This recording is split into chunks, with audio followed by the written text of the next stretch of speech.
Graça e paz a todos.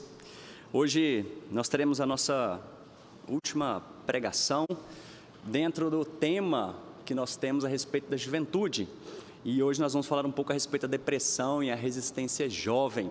E eu convido para que você abra sua Bíblia no Salmo 42.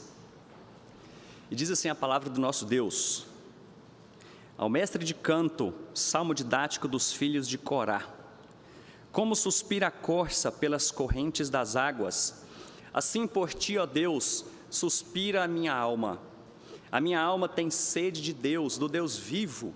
Quando irei e me verei perante a face de Deus? As minhas lágrimas têm sido o meu alimento dia e noite, enquanto me dizem continuamente: o teu Deus, onde está? Lembro-me destas coisas e dentro de mim se me derrama a alma, de como passava eu com a multidão de povo e os guiava em procissão à casa de Deus, entre os gritos de alegria e louvor, multidão em festa.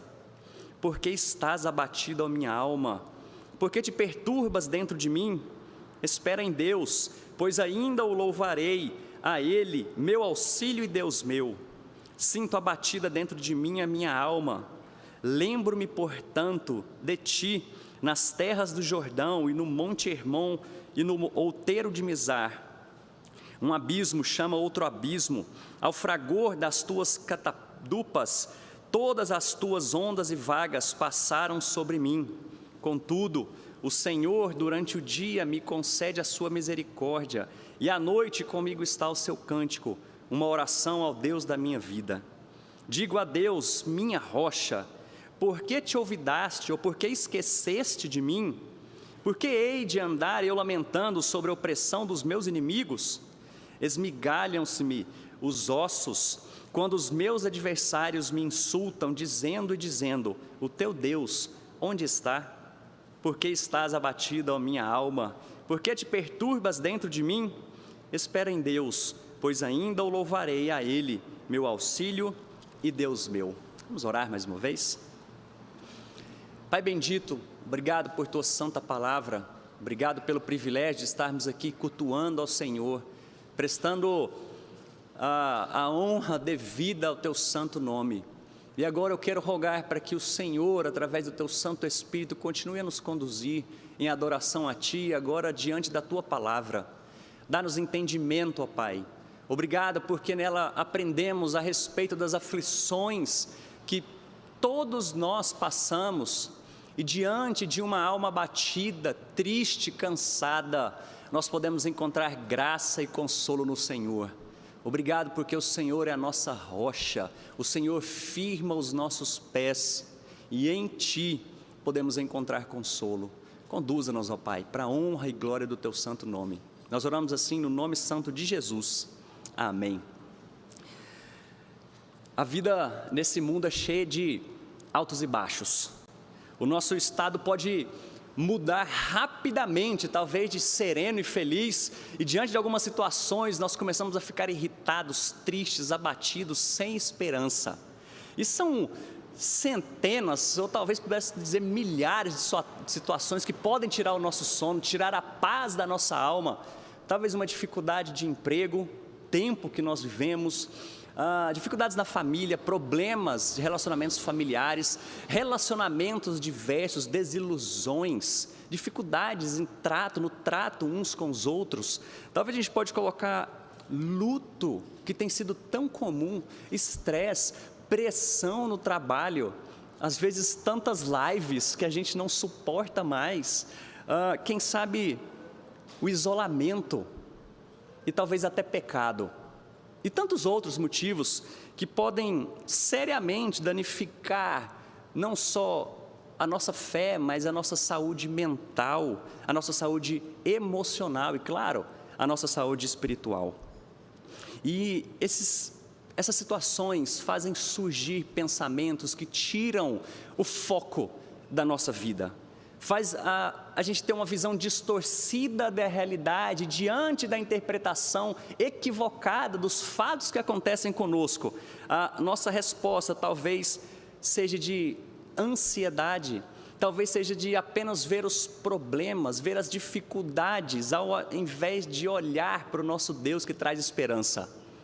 E quando eu digo a respeito disso, dessa perturbação, inquietação da mente, o cristão também, ele não está ausente dessa realidade.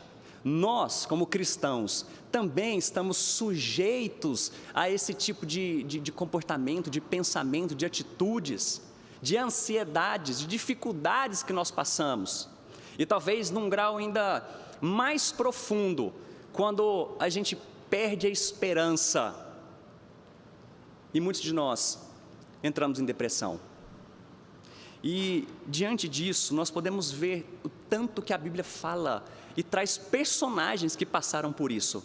Acho que o mais conhecido de todos nós, se eu perguntasse, alguém aqui que passou por um personagem bíblico, que passou por esses momentos de profundidade emotiva, espiritual, que a ponto de se entregar e não ver esperança, talvez o primeiro nome que vem na nossa mente, Jó. Mas a gente vê também outros personagens. A gente começa lá em Gênesis, em Caim, e alguns a gente vai perceber que tomam a atitude correta diante dessas situações, e outros nem tanto. A gente olha Caim, quando Deus fala com ele, percebendo o que estava acontecendo com aquele homem, Gênesis capítulo 4, versículo 6, Deus se achega a ele e fala: por que você anda tão irado? Por que o seu semblante está caído? Por que te descaiu o semblante? Essa história de descair o semblante é alguém que já não vivia mais da mesma forma, era uma tristeza incontida, aquele homem que se não achava riso no seu rosto, nos seus lábios. Mas a ideia que nós temos lá no texto era que Deus queria alertar aquele homem, falou: olha, por que você está assim? Eu estou aqui. Por acaso, se você não fizer o que é bem e correto diante de Deus, eu não vou olhar para você? Mas então Caim, com um descaso muito grande diante do conselho de Deus, do Deus Altíssimo, ele resolve absorver todos aqueles sentimentos, e agora tem-se o pensamento de morte, onde há o primeiro assassinato na Bíblia.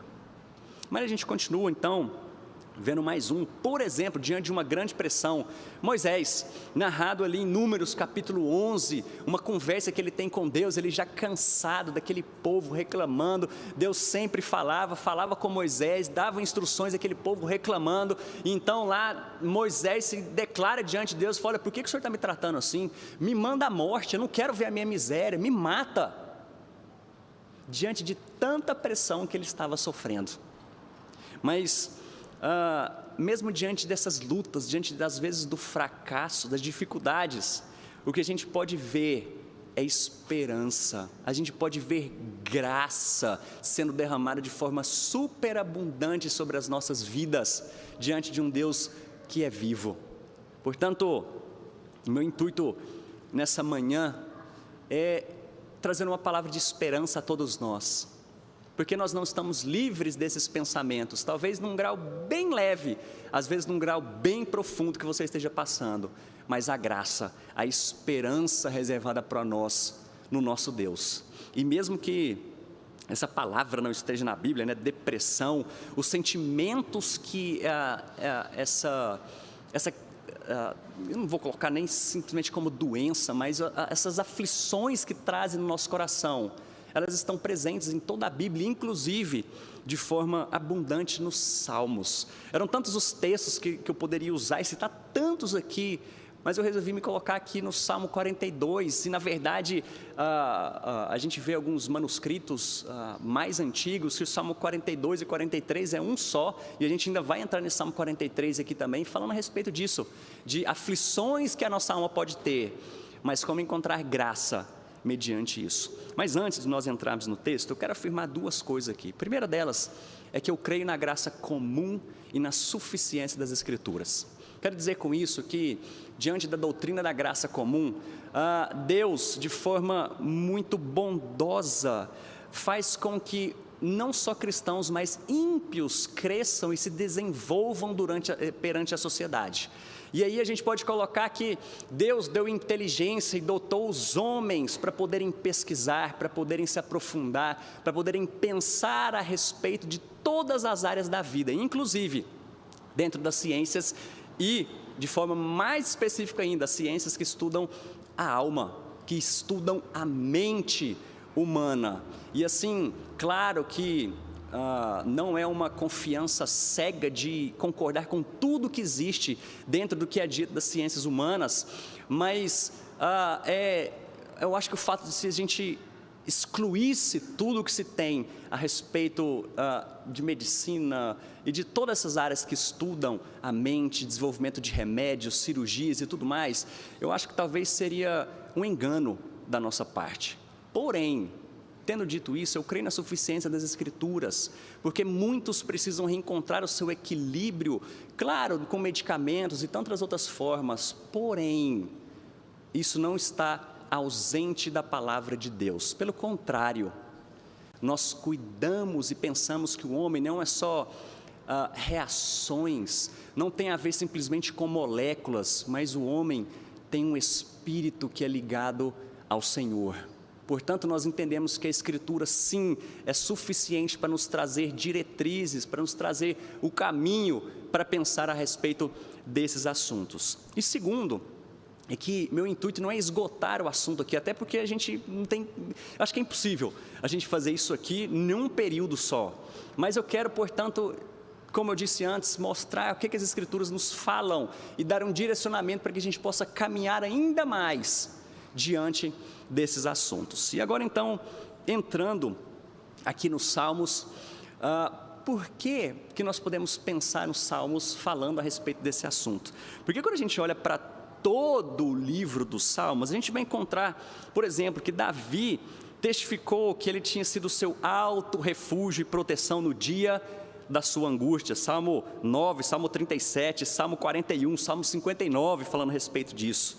Davi também sabia para onde se voltar quando a crise chegasse. Ele diz: no dia da minha angústia, clamo a ti, porque me respondes. Salmo 86. No dia da adversidade, ele me esconderá no seu pavilhão. Salmo 27. E ainda diz: o Senhor te responda no dia da tua tribulação. Salmo 20. O Senhor é alto refúgio para o oprimido, refúgio nas horas da tribulação. Salmo 9.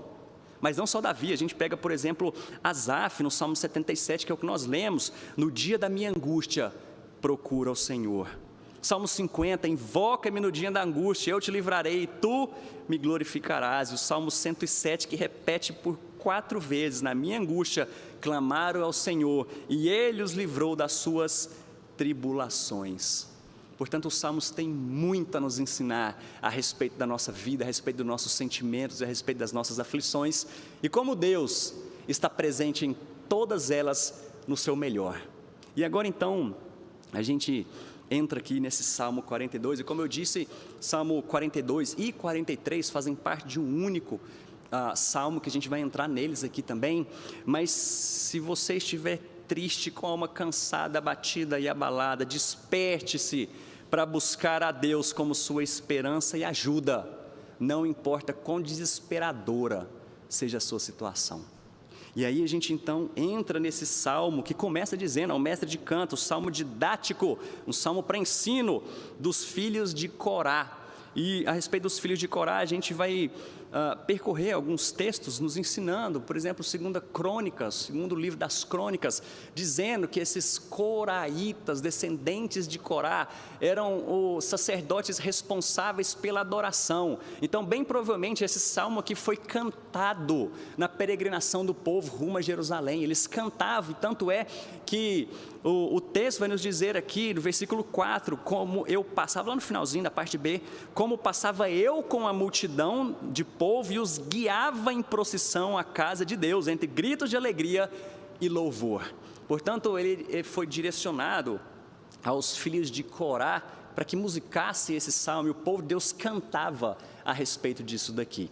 Mas então, a gente vai perceber que existem alguns blocos que o salmista trata aqui. Na verdade, são 3 blocos nesse Salmo 42 e mais um, quando a gente vai ver uma situação de desespero, de abandono, de tristeza, mas ele então levanta uma esperança, um consolo diante disso. Passa a próxima sessão, é a mesma coisa, situações de desespero, em que ele está abatido, e ele termina com esperança ao Senhor. E mais uma vez ele faz isso, dizendo: está abatido a minha alma, eu ainda te louvarei. E o Salmo 43 é a mesma coisa, quando ele se encontra mais uma vez nessa sequência, em que ele derrama o seu coração diante de Deus em tristeza, mas logo ele percebe esperança. Mas então, qual que era a situação ou a condição pessoal do salmista ao escrever esse texto aqui? Olha só, a gente vai ter alguns versículos que são chaves e que se repetem muito aqui para nós. E o versículo aqui que talvez chama mais a nossa atenção é: por que estás ou anda abatida a minha alma? Por que te perturbas dentro de mim? A situação e a condição maior que ele se encontrava era de abatimento. E quando a gente olha essa palavra, é de desespero, de colapso, alguém que está se dissolvendo, humilhado, prostrado. É a ideia ainda de algo que é abatido como as paredes de uma cidade conquistada. Já imaginou isso? As paredes ou os muros de uma cidade que acabou de ser conquistada diante de uma guerra? Isso aqui é estar abatido. Então a alma desse homem se encontra abatida, mas de forma ainda mais clara, dentro desse abatimento, o que mostra a realidade da alma desse homem? E a gente vê aqui, dentro desse abatimento, que era uma alma ressecada. Ele começa aí nos versículos 1 e 2 dizendo: como suspira a corça pelas correntes das águas, assim por ti, ó Deus, suspira a minha alma. A minha alma tem sede de Deus, do Deus vivo. A ideia aqui dessa alma ressecada, de uma busca profunda por Deus, é como se parecesse que Deus não fosse mais real. É como se Deus não respondesse, não estivesse mais próximo dele, porque ele diz: quando irei e me verei perante a face de Deus? E claro, ele está se referindo aqui ao templo, ao lugar onde o povo se reunia, então eles podiam perceber a presença de Deus. Claro que ele não tinha visto face a face Deus, mas era estar diante da presença de Deus. Ele fala: o que eu mais quero, o que a minha alma mais anseia, o que eu mais tenho sede nessa vida é de estar na tua presença de novo. Quando que isso vai acontecer? É uma alma que está longe, que parece que a presença real de Deus já não é mais de fato na vida dele. Mas não só isso, a gente vê que os hábitos físicos, o corpo dele foi afetado, porque ele diz versículo 3, olha do que ele se alimentava: as minhas lágrimas têm sido meu alimento dia e noite, enquanto me dizem continuamente: teu Deus, onde está? A gente percebe essa situação aqui, por exemplo, quando a gente olha para Elias. O que Deus faz quando ele se aproxima e fala com Elias? Fala: olha, vem para cá, vem para fora aqui que nós vamos conversar aqui. O que ele faz? Ele manda anjos para alimentarem Elias. E essa é a história aqui que ele está dizendo: as minhas lágrimas têm sido meu alimento, eu não sinto nem mais fome, eu não consigo nem mais comer diante desse abatimento da minha alma. E talvez aqui, eu acho que muitos aqui já puderam vivenciar isso, não só de uma tribulação. Vou colocar termos muito simples aqui: quando você era adolescente, se apaixonou e não foi correspondido. Seu pai, sua mãe teve que te chamar: vamos comer. Eu falei: eu não quero sair daqui da cama, porque a alma estava abatida. Agora imagine situações muito mais profundas que ele passa. Isso afeta o físico. Versículo 5, ele diz: por que estás abatido a minha alma, te perturbas? Espera em Deus, pois ainda o louvarei a Ele, meu auxílio e Deus meu. Isso mostra que nem louvar a Deus ele conseguia, porque ele diz ainda: eu louvarei. Uma atitude futura, porque naquele momento ele sequer conseguia louvar a Deus. E aí a gente também percebe, pegando todos os blocos aqui, uma oscilação de sentimentos muito grande, porque ele ainda vai dizer, a gente pega tudo isso aqui, né? Ele fala: eu estou em sequidão, minha alma anseia, eu tenho sede do Deus vivo. Depois ele diz: as minhas lágrimas têm encharcado e regado o meu corpo. Mais para frente ele vai falar sobre o dia, sobre a noite, fala sobre o abismo, fala sobre a gente percebe um homem que está com oscilações de sentimentos muito grandes aqui.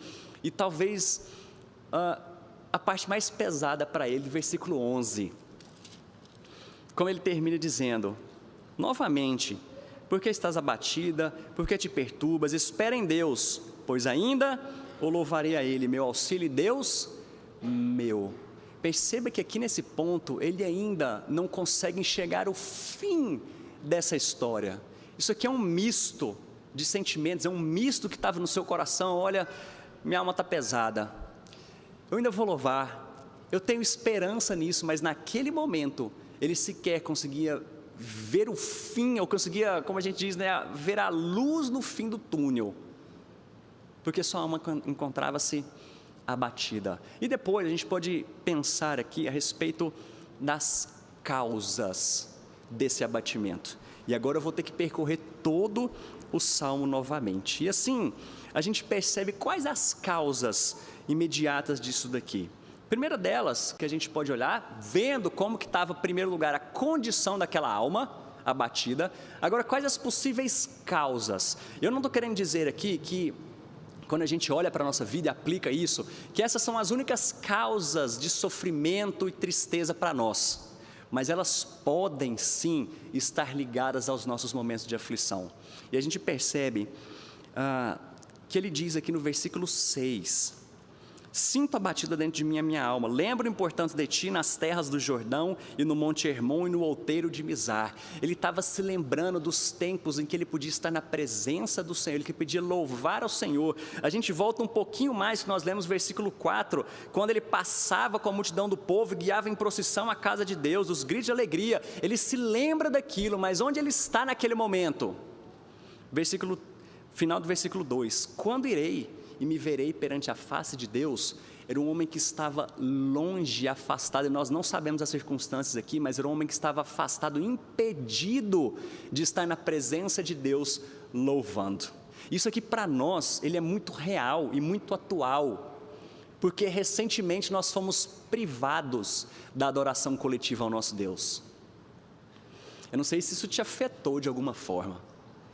Alguns até acharam bom, né, de poder ficar em casa, é mais tranquilo, às vezes está mais relaxado, lá de bermuda, né? Não que seja ruim, mas nós somos privados da adoração coletiva. A gente, até pouco tempo, quando começou a abertura, né, escalonada, alguns grupos podiam estar presentes, outros não. E isso trouxe mais aflição ainda, principalmente para os nossos idosos. Não era incomum receber ligações, os pastores receberem ligações de idosos chorando, falando: pastor, eu não aguento mais isso daqui, eu não aguento mais ter que ficar em casa, eu não aguento mais ter que ficar vendo por um vídeo a adoração ao Senhor.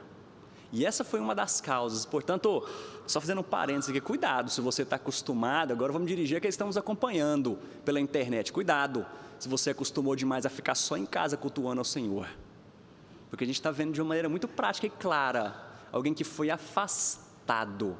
Ele não estava impedido de adorar e louvar, mas ele estava impedido de adorar ao Senhor na casa de Deus.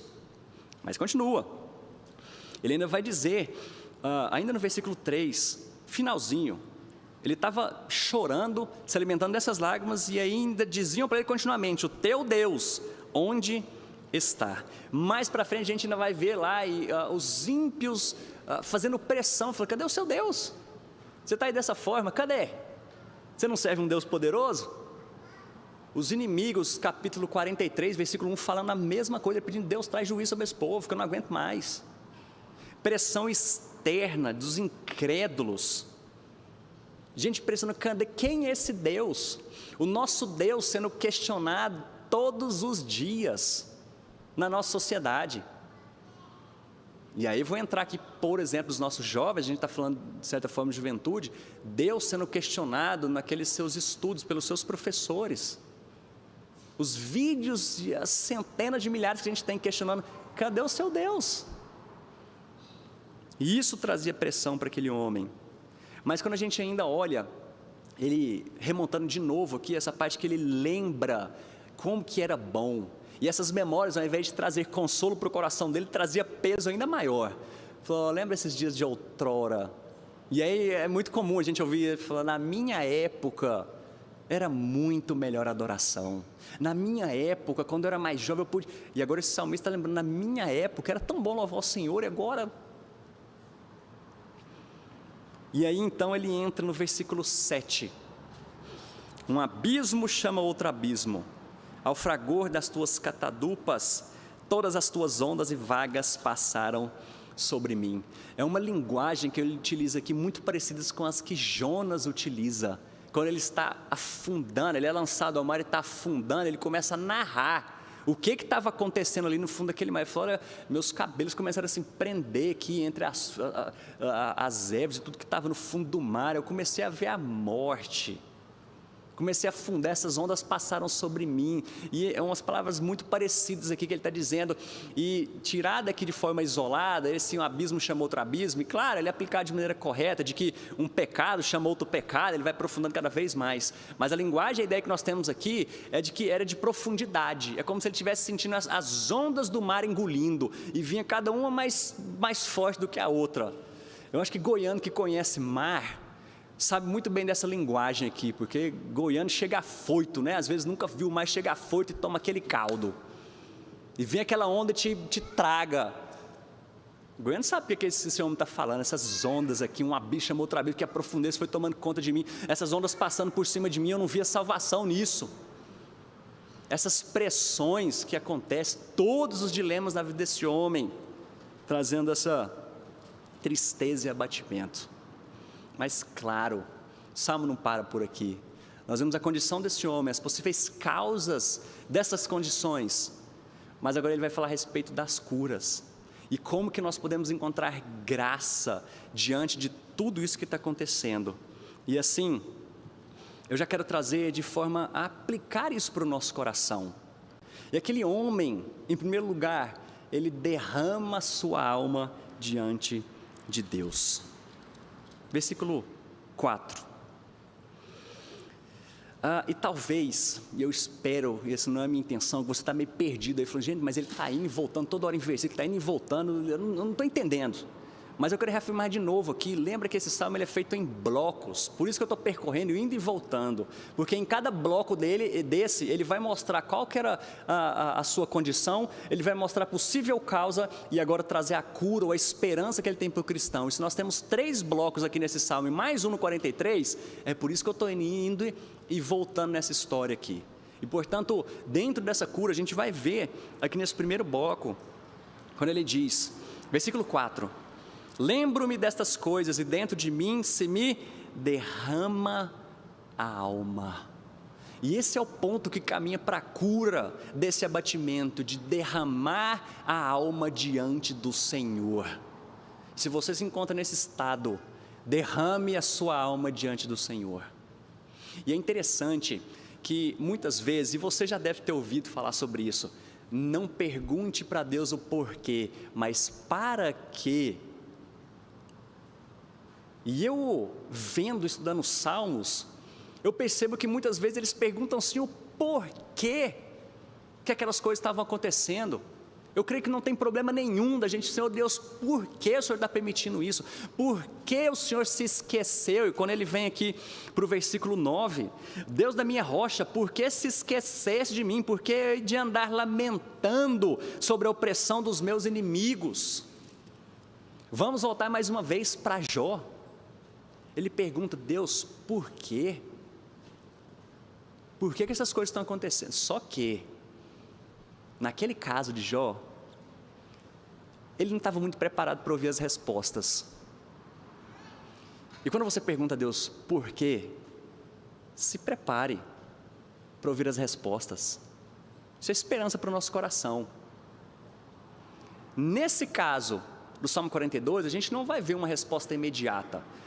Piorou no Salmo 88, que é um salmo que traz, ele é carregado dessa angústia e sequer termina com algo, ou uma palavra de esperança. Mas eu vou voltar no caso de Jó, esteja preparado para ouvir. E a resposta de Deus não foi muito branda não. Por que está permitindo isso? Ele falou: Jó, onde você estava quando eu criei todas as coisas? Quando eu criei as estrelas, quando eu criei o firmamento? Quem é você diante de mim para ficar me perguntando isso? Porém, isso aqui é um incentivo para a gente poder derramar a nossa alma diante do Senhor. Não precisa ficar com medo, e claro que a gente tem que ter temor a Deus, na maneira como a gente fala, como a gente trata, mas no momento dessa de aflição, de angústia, abre o seu coração, fala: Deus, por quê? Ainda assim, além de abrir a sua alma, ele prega para si mesmo a respeito das suas esperanças. Quando a gente olha para esse termo que ele diz, por que andas abatido a minha alma? Por que você, alma, está dessa forma? E eu quero ler um trecho aqui, que Martin Lloyd Jones escreveu no seu livro Depressão Espiritual, falando a respeito desses trechos, de poder pregar para a sua alma, de falar consigo, ao invés de dar ouvidos a seus pensamentos. Eu vou explicar a diferença disso aqui. Ele diz, você não percebeu que a maior parte da sua infelicidade na vida se deve ao fato de estar se ouvindo, ao invés de falar consigo mesmo? Pegue aqueles pensamentos que vêm a você no momento que você acorda pela manhã. Você não os originou, mas eles começam a falar com você, trazem de volta os problemas de ontem e etc. Alguém está falando. Quem está falando com você? Você está falando com você. Bem, o tratamento desse homem era esse. Em vez de permitir que esse eu fale com ele, ele começa a falar consigo mesmo. Parece, nossa, ficou complicado isso aqui, né? Vou tentar explicar e trazer mais clareza a respeito disso. É porque ao invés de ficar dando ouvido esses pensamentos, é você que agora os comanda. É você que prega a eles e principalmente prega a mensagem da esperança e prega o evangelho para você mesmo todos os dias. Ao invés de ficar ouvindo esses pensamentos de tristeza, de angústia, de situações que estão tirando a sua paz, a sua alegria, é falar como esse salmista, Deus é a minha rocha, eu sei que é o meu sustentador. Quando a gente volta para o Salmo 40, ele está falando, eu estava num lamaçal, num tremedal, mas o Senhor firmou os meus passos sobre a rocha. E a gente pode entender essa história aqui de por que estavas abatido a minha alma, de duas maneiras. A segunda que eu acho que é a que o salmista está fazendo aqui. A primeira é você lamentar e falar, por que minha alma está assim? Eu sou pobre, miserável, por quê? Ou então você falar, alma, por que você está agindo assim? Por que você está permitindo esses pensamentos? Olha quem é o nosso Deus. Olha a esperança que nós temos de salvação, e por que você está agindo dessa forma? E eu creio que essa é a segunda maneira como o salmista está fazendo aqui, e ele vai repetir isso muitas vezes. Pregue para a sua própria alma.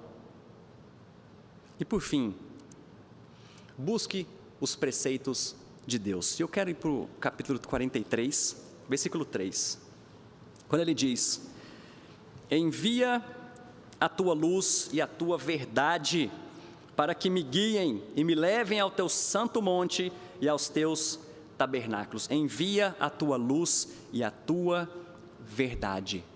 O que é essa luz e verdade que o salmista está dizendo aqui? São os preceitos do Senhor, é a lei do Senhor, é a palavra do Senhor. E eu sei que nesses momentos de angústia, de abatimento, a última coisa que a gente quer fazer é orar, é louvar, é buscar o Senhor, ler a palavra de Deus. Mas isso aqui é uma resposta ativa ao sofrimento, às dificuldades.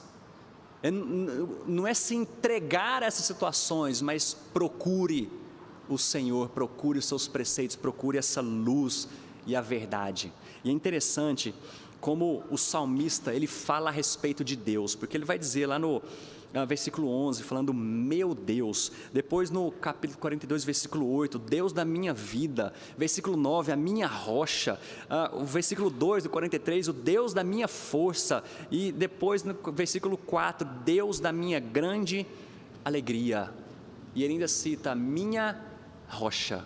A gente percebe que esse salmista conhece a Deus, ele se preparou durante toda a sua vida para que em momentos assim ele pudesse enfrentar a angústia. Portanto, eu estou dizendo a você, e glória a Deus se você não está passando por esses momentos, portanto, busque os preceitos de Deus, busque conhecer o amor desse Deus. E eu não quero simplesmente ser simplista nisso que eu estou falando aqui, mas são indicativos a respeito do como esse salmista encontrou cura para sua alma abatida. E eu queria concluir, antes de fazer algumas aplicações, Diz uma história de um homem que estava visitando uma cidade, e no centro da cidade ele viu uma torre que tocava hinos belíssimos durante o dia. E ele ficou muito curioso com aquilo, e falou: olha, eu preciso conhecer quem está tocando no alto daquela torre, porque é muito lindo ouvir por toda a cidade essa melodia belíssima. Então foi permitido que ele subisse à torre. Chegou lá, ele não encontrou ninguém. Eram apenas algumas teclas que ficavam batendo ali algumas notas, e era um som que incomodava muito, era um som assim que ele não estava suportando, ficava assim: mas como é que pode? Eu ouvi essas canções aqui na cidade, mas eu chego aqui, eu estou ouvindo esses batimentos, essas coisas. E às vezes é isso que acontece com a nossa vida. A gente simplesmente está vendo teclas batendo com um som horrível conduzindo a nossa vida. Mas quando a gente olha da perspectiva de Deus, é uma linda melodia que está nos guiando para a morada eterna. E lá, como o Apocalipse diz, onde todas as nossas lágrimas serão enxutas, lá onde não haverá dor, onde não haverá tristeza. Essa é a nossa esperança. E assim, quando a gente olha para essa luz e verdade, a gente ainda pode encontrar alguém que pôde experimentar isso aqui na sua carne, na sua alma, quando ele sobe a um monte, é um homem que sobe ao monte, chama os seus discípulos e diz: vem orar comigo, porque a minha alma está abatida a ponto de morrer. E depois, como o salmista diz: por que o Senhor me abandonou? Por que o Senhor esqueceu de mim? Ele foi pregado no madeiro e disse: por que o Senhor me abandonou? Por quê? Mas é justamente por isso, porque o nosso Salvador conhece as nossas aflições, as nossas tristezas, é que nós podemos ter esperança. Ele diz: por que me desamparaste? Mas não a minha vontade, a tua. Ele sofreu o cálice da ira de Deus, para que hoje nós pudéssemos experimentar esperança em meio às aflições. Talvez você possa, ou não possa, enxergar esperança aqui como salmista, de ver: olha, isso aqui vai passar. Mas que a sua fé esteja firmada no Senhor, que nele, nós somos mais que vencedores. Portanto, trazendo mais alguns conselhos, e aí sim a gente finaliza, trazendo mais alguns conselhos para você. Além disso que a gente viu nos Salmos, ou no Salmo aqui, o salmista nos ensinando a respeito de buscar o Senhor, se derramar diante dEle, buscar os preceitos do Senhor, procure ajuda, não caminha sozinho não. A gente precisa se enxergar como família, como povo do Senhor. Procure ajuda.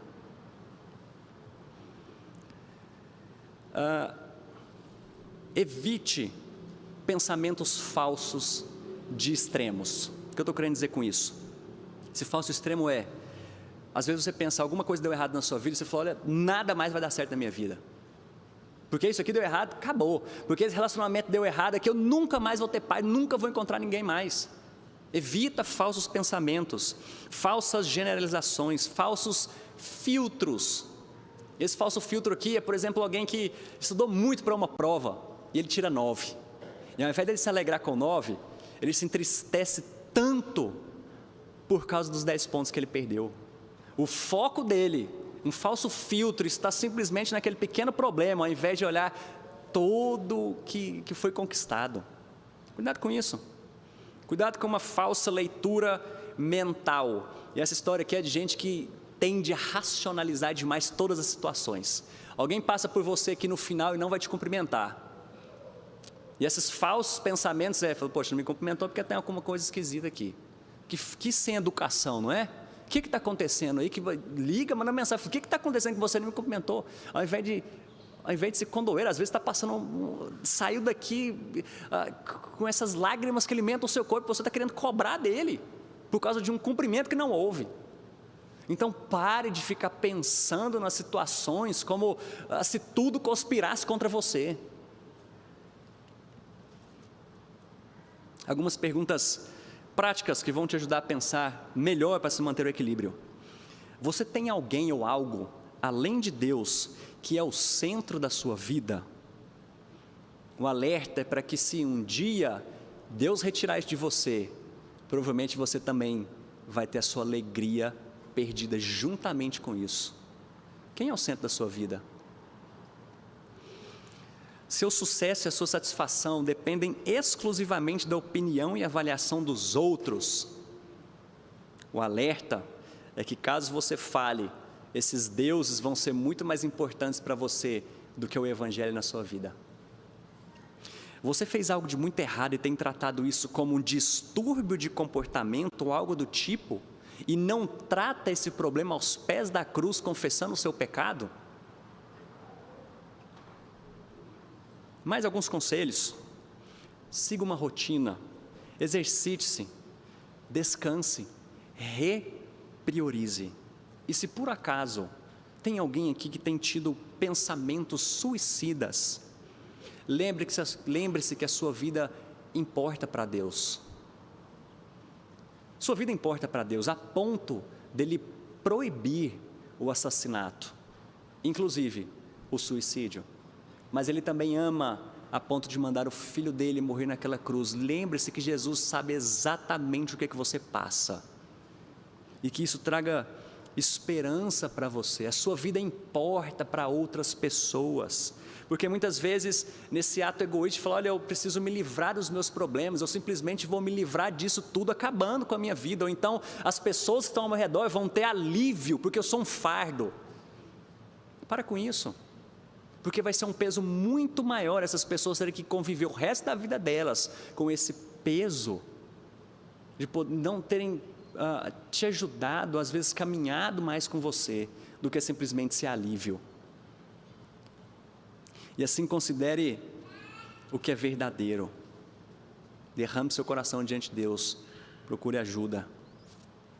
E se você quer ajudar outras pessoas que têm passado por isso, se debruce nesses assuntos, se debruce nos Salmos, mergulhe na palavra de Deus, aprenda mais sobre isso, leia bons livros. Inclusive essa semana a PAB publicou, a PAB está cheia de livros aqui a respeito desse tema, da depressão, da aflição. Aprenda mais para poder ajudar outras pessoas. Não fique achando que o outro tem esses sentimentos por causa de frescura. Muitos pais acham isso dos filhos em tristeza profunda. Falam, olha, frescura desse menino, está precisando de uma peia, está precisando de uma vasilha. Seja mais companheiro. Às vezes pode ser mesmo, mas seja mais companheiro. Caminhe com seus filhos, caminhe com as pessoas que estão ao seu redor. Às vezes essa angústia pode estar na alma dele. Seja bênção, seja instrumento das mãos de Deus na vida do seu irmão. Vamos orar?